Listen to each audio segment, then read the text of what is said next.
Okay mga ka-TH, magandang tanghali, magandang umaga, magandang hapon, magandang gabi kung nasaan man kayo ngayon. Magandang buhay sa inyong lahat.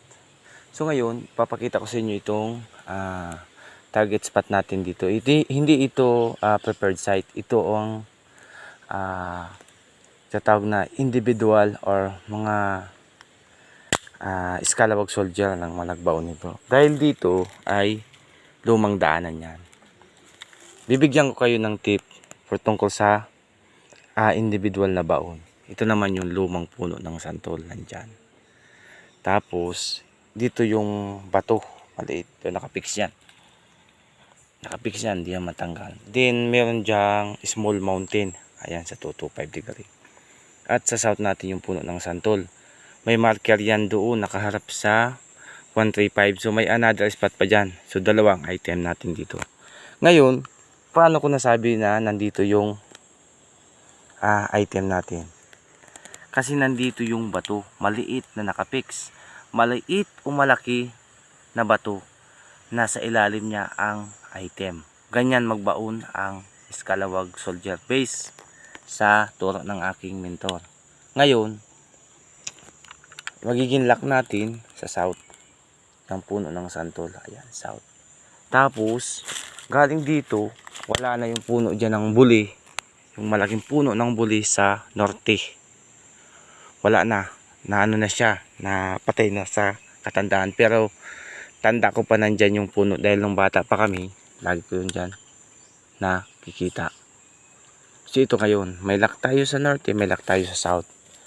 At dito din natin makikita yung ginawa nilang anchor lock sa taas, sa puno ng santol. Ayan o.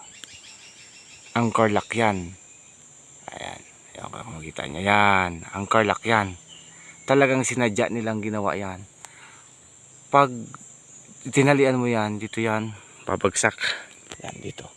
Yan ay lock sa, lock natin yan sa 135 yung anchor lock na yan. Ayan. Op. Ayan. Tingnan nyo ha. Ayan. Ayan. Lock yan sa 135 degree. Subalit nasa taas siya. Ayan. Ayun. Oh.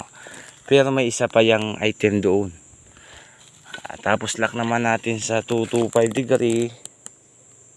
Small mountain. Yung sentro talaga ng small mountain. Ayan. Diyan. So nandyan ang lock natin sa 225 degree. Ngayon ang isang item naman. Naka 315 yung papunta sa puno. 135 naman yung item. Kung anong distansya niyan, yung sentro, doon din, 6 feet. 6 feet din doon yung target. So puntahan natin yung harapan ng 135 ng santol para makita niyo yung marker. Ayan mga ka-TH. So biyak siya sa loob. Ito may sanga pa dito dati. Punta yan talaga dito sa 135. So 6 feet dito ang item. So dito din natin makikita yung lock sa norte. Ayan. Yung anchor lock. Ayan. Ayan. Yung anchor lock na yan. Ayan. Yung anchor lock na yan. Yan. Dito din ang target niyan. Tatalian dito, bagsak dun sa isang item.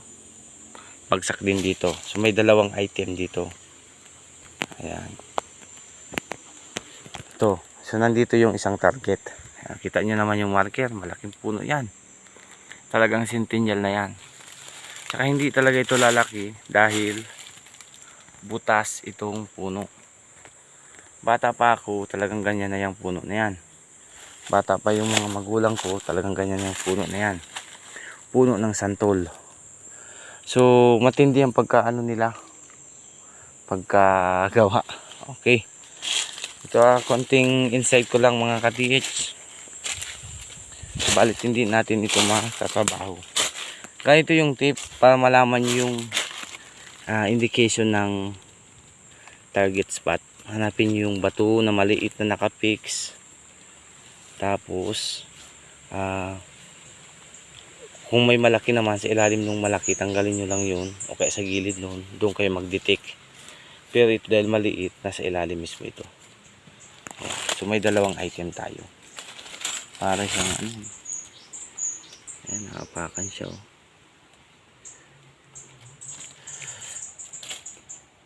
May ano pa siya dito. Talagang marker. Ayan. Down below ito. Ayan. Ayan. Nakapix siya, no? Hindi mo talagang ano yun, no? Ayan. Maliit lang yan. Pero talagang sinadya nila itong nilagay. Pantay-pantabas, oh. So, nandito sa ilalim mismo ang target natin. Puno ng santol.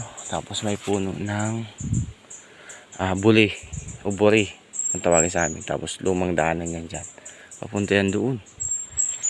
So yan lang mga ka-TH. Sana ay may natutunan kayo sa aking vlog. Konting kalaman lang ito. Bibigay ng insight. Maraming salamat. God bless. Bonsai.